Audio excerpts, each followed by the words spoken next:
Hello, everyone. How are you guys doing? I know it's in the evening. Today was such a busy day, but I wanted to ensure that we got this class done so that we stay on track with our birth series. Today, we will be discussing induction of labor. Know your rights and understand the process. So my name is Alicia Hurt. I am the executive director for I See My Baby, a women's wellness center, a support, a safe haven for women and also men to help you in navigating your journey of infertility, a lack of faith, and depression. We support women holistically. We help you above and beyond having that baby. We help you birth your business. We help you birth your dreams and aspirations. So this class is geared towards the induction of labor.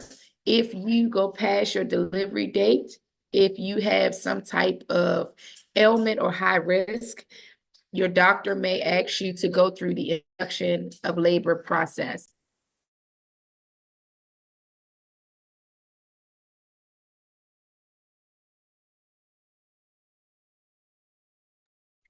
And so for that, I wanted to go into some detail. Of course, we won't go into great detail, but we'll scratch the surface just to give you a better understanding of the process. A lot of times, the first time you hear about induction is when your doctor presents it. So I want to make sure that I give you that information as a doula and as a part of your birthing team.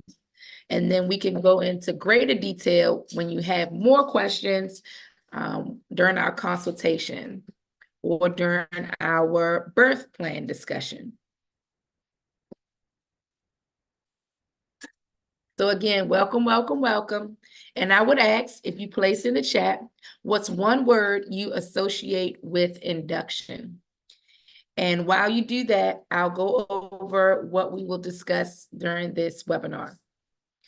We're going to talk about definitions and why induction happens. We'll talk about rights and informed consent. We'll talk about induction process and what to expect, medication and terminology, also tools for advocacy. All right. Thank you, thank you, thank you for placing that information in the chat. So the definition of induction of labor is the process of stimulating the uterine contractions before spontaneous labor begins to achieve a vaginal birth. So in layman's terms, it helps you go into labor.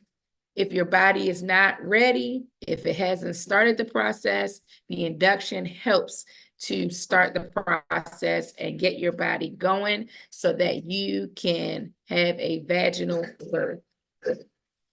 A medical induction is the use of medications or interventions for medical reasons. And an elective induction is where you have to do it for non-medical reasons, usually at or after 39 weeks. So you may say, hey, I am ready. I am electing to do induction. I'm ready for this baby to come out. You guys said the baby is healthy and safe. I'm over that 39 weeks, or in my situation, I was over the 38 weeks. And so my doctor was okay with me giving birth. Also, like I said, the medical induction, if there's something going on, or if you need to take a medication to start the induction process, that is the difference between the two.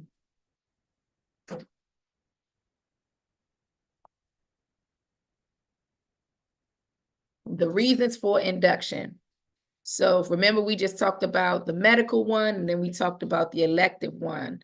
That's a non-medical decision that you made.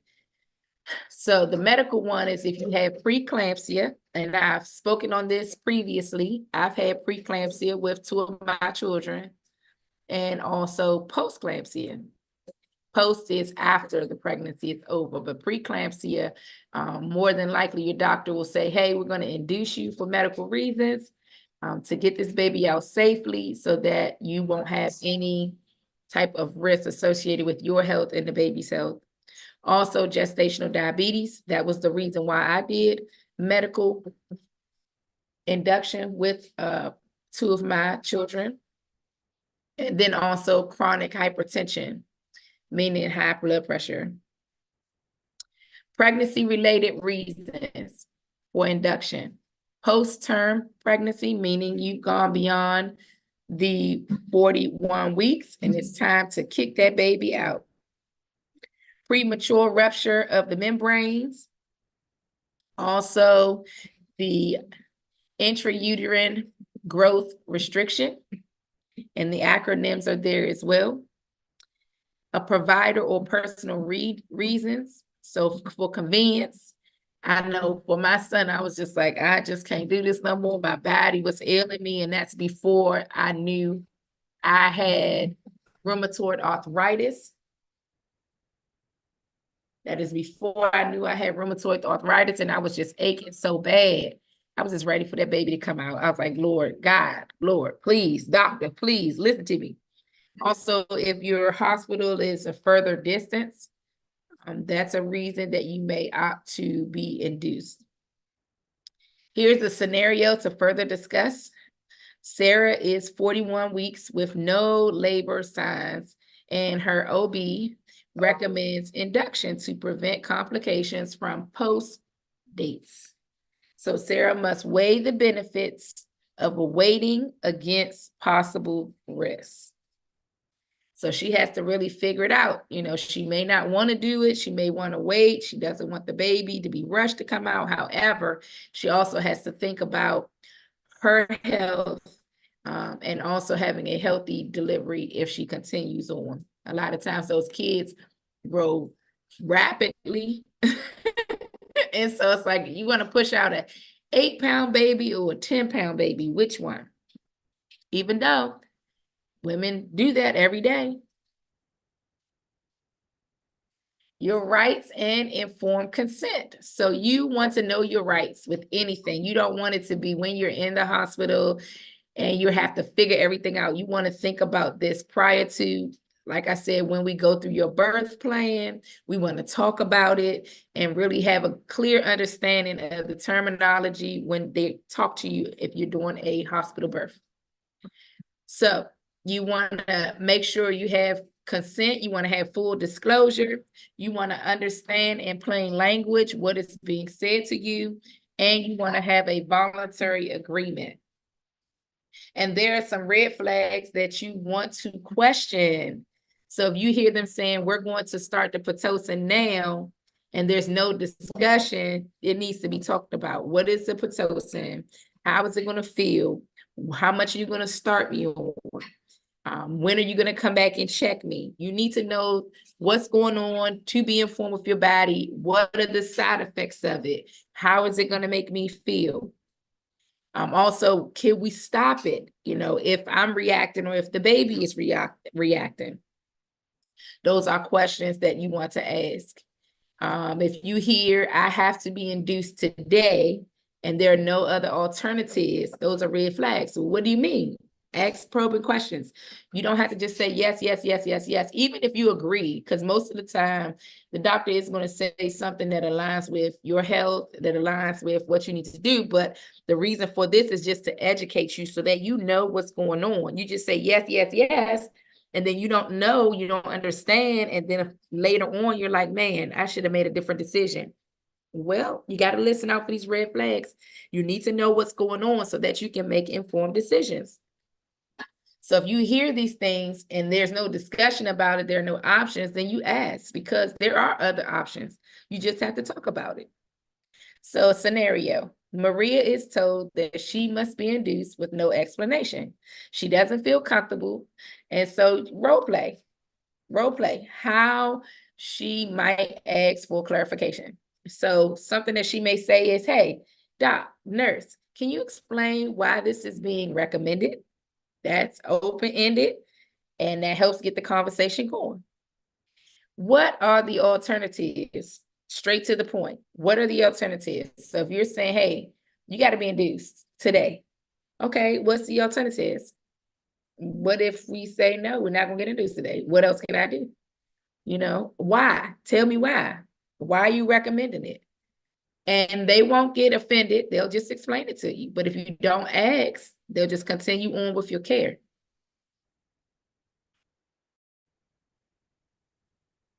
So you want to understand the process step by step. Understand the process step by step. So the Bishop score is used to evaluate if induction will be successful. So they take into account your dilation, your effacement, your station, your consistency, and your position. And so this is the scoring here. They say, hey, is your cervix favorable or not? It doesn't need ripening. They may say, hey, if it's higher, you say, okay, you have a higher chance for successful induction. So it really depends on what's going on. They will check you and do a physical exam in order to evaluate these 5 criteria: the dilation, the effacement, the station, the consistency, and the positioning. Your cervical ripening, what is that? What does that look like? What does it entail? I will tell you. So they want to see if it softens and it prepares the cervix. Also can be mechanical, right? So they can use a balloon to do this for your ripening. They can use a balloon. They could also use medications as well to help you, and that they will insert right there into your vaginal area. And you want to ask questions, what is it that you're giving me? What medication? What will that do? Just so that you're enlightened. And then you'll probably say, oh, you know what? We went over this when we did our birth class with Alicia. Okay, I understand what you're doing. It makes you feel comfortable and makes you feel more in control. So it's not to go and be combative and challenge, but it's to go to be informed and have an understanding so that it's not a surprise. Because when you're going through labor, your mind is all over the place. Your mind is all over the place. You're nervous, especially if this is your first labor or if this labor looks different than any of your other labors. And so you want to be informed. You want to have a clear understanding. You may not even remember all these terms, but you may remember, at least she talked about a balloon. She talked about some medicines that they may insert. Okay, she just said she had to insert this. Okay, now I understand what's going on to help me with my induction process. So also uterine stimulation, it gives contractions, it starts them, or it strengthens them. So they commonly use Pitocin, and that helps to get the contractions going. And they usually and normally start on a lower dose and then work their way up, as long as you're able to tolerate them to help move the induction forward. And just remember that I'm taking this from the aspect of a doula, just giving you information that is already out there, that I am not a doctor, medical care provider. I am just your doula, giving information that is already public knowledge. If you would like further details and if you want to discuss it further, I would say to talk to your doctor on your next visit. Let them know, hey, I heard about induction, I heard about the different medicines, and I just wanted to get your take on my case, on my situation, what your thoughts are, how induction may play a role in how I go through my labor process. And your doctor they will be great. They'll be like, oh, you heard about this. Like, they will be greatly surprised, but they'll also like the fact that you're asking, so that you care about what's going to happen during your process, especially if you have to have an induction, and that you're not apprehensive and nervous or scared because of what they're going to do. You may just be that way because you're going through the process of having a baby. So just know that during the induction process, you will be monitored. So you'll have continuous fetal monitoring. They can do it by inserting a device into your vagina, or they can put it on top and strap it. Either way, they can monitor the baby throughout the process, because they want to make sure that baby is able to tolerate what they're giving you in order to get your labor process going. They also check for progress every few hours. And as you're getting closer to pushing, dilating more, that's increased to minutes. The key point is that induction is a process, not a one-time event, meaning that it takes hours or even days, depending on how you, mom, and how baby is reacting to the process through the medications. So medications and methods. So we have two medicines here. I'm not going to butcher it on this side, but I want to at least explain it to you. So the two medications here, this one is used to ripen your cervix and to induce contractions. And it's a tablet that is placed in the vagina, or it can be taken orally. In the vagina, it works faster. I was just referring to that on the previous slide. And it cannot be removed once it's placed. And it monitors for overstimulation. The next medication, it is another insert. This one is just inserted. There's not an option for oral or insert. It's just an insert. And it's inserted with a string for removal. And it's a slower onset and it's more controlled. So the other one, once it's in, it's in. And I've seen clients that tolerate it well, and some where they have to quickly give you a shot because your body is reacting and the baby's body's reaction to counteract what the medicine is doing. And this second one, it helps because you can take it for overnight use. So if you come in, normally for inductions, they have you come in around midnight. You come in around midnight, this will be a medicine that they just place there. And then in the morning, you get started with the full-fledged induction process. And then on this side, we talked about it, the balloon, the catheter, where it is a device that helps with dilation. And it's filled with saline. It's a balloon that's opening it up, and there's no medicine involved. And it can be combined with medication, but it's not actual medicine. And then we talked about the Pitocin before. It's a synthetic version of the hormone that causes contractions. And they give it to you through IV administration. And it requires close monitoring due to risk of strong, frequent contractions.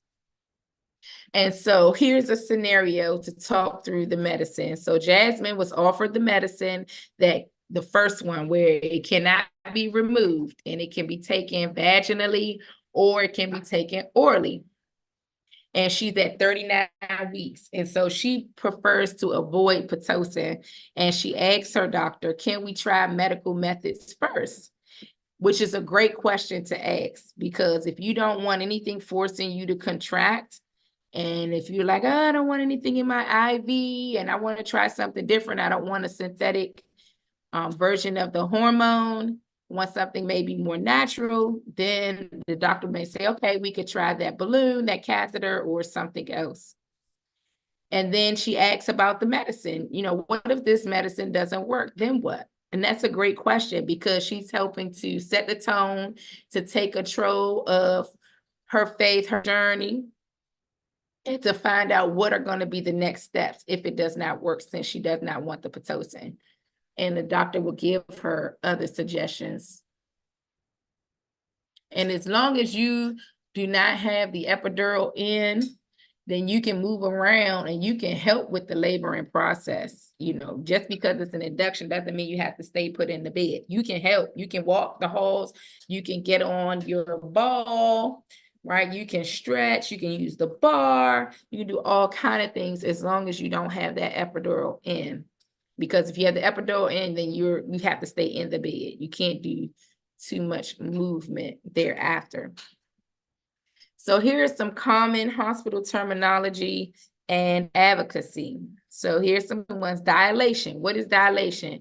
It means the opening of your cervix, because you go from 0 and to all the way 10. When you get to 10, it's time to push. Effacement. What does that mean? It means the thinning of your cervix, because you need your cervix to go from 0 to 1,000 thinning in order to push that baby out, because you can't really push past the cervix. You got to make sure that it's thin enough for that baby to come. What does it mean when they talk about a station? And all of this we had on the previous screen. It's the baby's pelvis. So where are they? Are they -5 all the way to a +10? Let's go. Let's come on. Let's see your mommy so she can kiss your face. And then the acronym AROM, it stands for artificial rupture of the membranes. Artificial rupture of the membranes, where it's not happening by you, that they're making it happen artificially. Also, stripping membranes. It's the separation of the sac from the uterus to release hormones. And this is done by a medical professional, no one else. Also, you want to make sure that you bring your printed birth plan to your induction. And if you have a doula, we bring it as well. You want to use the brain tool. So you want to ask these questions and have a good understanding, think through things with the brain tool. So what are the benefits to this? You want to know, what is the risk associated? Are there any other alternatives? You want to frankly go by your intuition. If you're like, this don't sound right, this don't feel right, go with your intuition and ask questions. And then nothing. What happens if we do nothing? That's such a good question. If you don't remember anything else that I talked about during this webinar, a good question to ask is, well, what happens if we don't do nothing? What happens? And you want to ask, is this urgent? Or can I have time to decide?